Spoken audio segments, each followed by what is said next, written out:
Suatu pabrik alat elektronik dengan merek apapun, pabrik itu pasti tahu keadaan produk yang dia produksi itu tadi.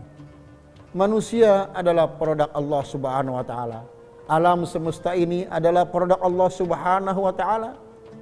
Maka melaksanakan kehidupan ini, jalan yang terbaik adalah mengikuti tuntunan Sang Pencipta kehidupan, dialah Allah Subhanahu wa taala.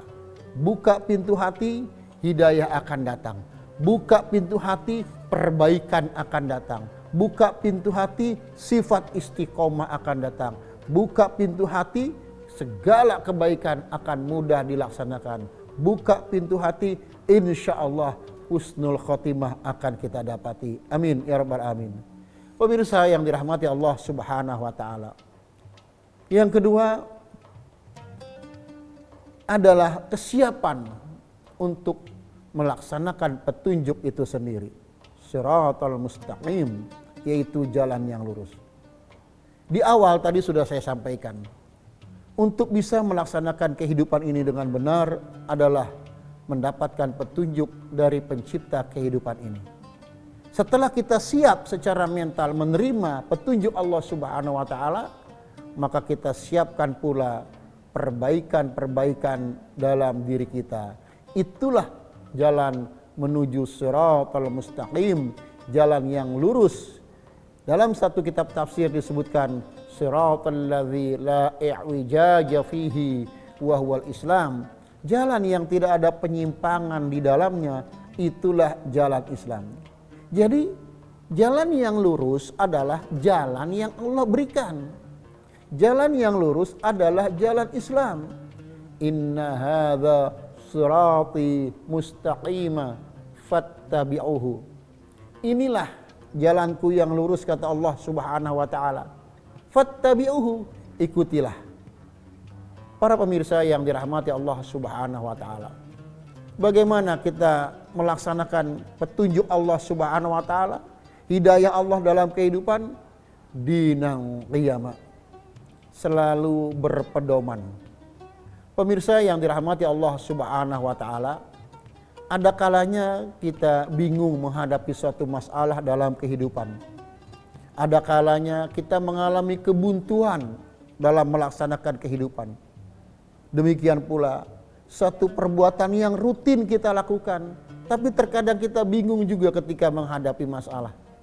Karena itu, jalan yang terbaik adalah selalu memiliki pedoman sebagai petunjuk teknis, sebagai petunjuk pelaksanaan dalam kehidupan ini. Suatu produk elektronik yang diproduksi oleh pabriknya, maka pabriknya memberikan buku petunjuk bagaimana mengaktifkan, bagaimana menonaktifkan, dan bagaimana menyelesaikan ketika ada masalah.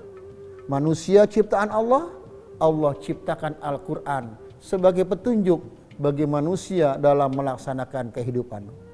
Oleh karena itu, siapapun manusianya, dari strata golongan manapun, kalau dia siap membuka hati untuk menerima hidayah Allah, kalau dia siap melaksanakan hidayah Allah Subhanahu wa taala, maka di situ ada pedoman Al-Quran, di situ ada pedoman hadis Nabi sallallahu alaihi wasallam, di mana secara umum Rasulullah sallallahu alaihi wasallam menyampaikan kepada kita semua, taraktu fikum amrayni lan tadillu ma in tamassaktum bihima kitaballah wa sunnata rasulih.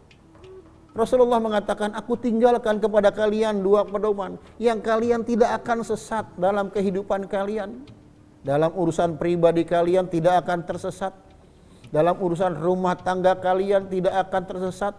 Dalam kehidupan komunitas dan jamaah kalian, bermasyarakat, berbangsa, tidak akan sesat. Ma in tamassaktum bihima, jika kalian berpedoman kepada Al-Quran dan hadis Nabi sallallahu alaihi wasallam, dan itu sangat diperlukan kesiapan batin kita untuk berpedoman kepada Al-Quran, berpedoman kepada hadis Nabi sallallahu alaihi wasallam. Siapapun dalam urusan apapun, ketika dia berpedoman pada petunjuk yang benar, maka pasti dia akan bisa menghadapi kehidupan dengan benar. Dia akan bisa menyelesaikan urusan kehidupannya dengan benar. Karena ada pedoman yang membimbing dia untuk menyelesaikan segala permasalahan. Dan pedoman umat Islam adalah Al-Quran dan hadis Nabi Sallallahu Alaihi Wasallam. Selanjutnya, bagaimana kita melaksanakan pedoman itu? Kita perlu uswah, kita perlu qudwah, yaitu apa? Contoh. Saya, bapak, saudara sekalian bisa menjadi baik? Belum tentu, karena kita memang orang baik.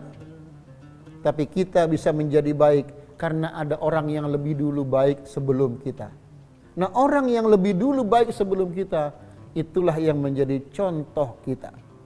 Maka menyontoh dalam kehidupan adalah sesuatu yang penting untuk kebaikan. Meniru yang lebih baik dalam kehidupan adalah lebih baik. Maka saya selalu sampaikan kepada para jamaah di setiap momen pengajiankah itu, kajian-kajian dan lain sebagainya, silakan Anda meniru seorang ustadz dengan segala perilaku kebaikannya. Tapi ketika ada ustadz yang lebih baik, silakan tiru ustadz yang lebih baik lagi. Ada lagi ustadz yang lebih baik, silakan tiru yang lebih baik lagi. Kenapa? Karena kita semua ingin lebih baik dalam kehidupan ini. Hadirin para pemirsa TV One yang dirahmati Allah Subhanahu wa taala. Kita perlu contoh dalam kehidupan. Perlu contoh dalam kehidupan itu baik. Tapi ada yang lebih baik, yaitu menjadi contoh dalam kebaikan. Dalam rumah tangga, suami bisa menjadi contoh dalam kebaikan. Istri bisa menjadi contoh anak-anak dalam keseharian. Dan di tengah-tengah kehidupan, kepala wilayah menjadi motivasi kebaikan, contoh kebaikan. Dan kalau semua itu saling memberi contoh, akan terjadi suatu keadaan yang disebut dengan fastabiqul khairat, berlomba-lomba dalam kebaikan. Ketika suasana berlomba menuju kebaikan itu terjadi, maka seakan tidak ada celah yang jelek. Kenapa? Karena setiap orang berlomba untuk menuju kebaikan. Dalam rumah tangga, istri berlomba dengan suami menuju kebaikan. Dalam organisasi, dari struktur atas sampai bawah, semua berlomba menuju kebaikan. Maka kebaikan itu akan tercipta. Lebih daripada itu, kita bermasyarakat, berbangsa, bernegara, kalau semuanya beraktivitas memberi contoh kebaikan, maka bangsa ini akan melihat perlombaan kebaikan dalam setiap harinya. Subhanallah.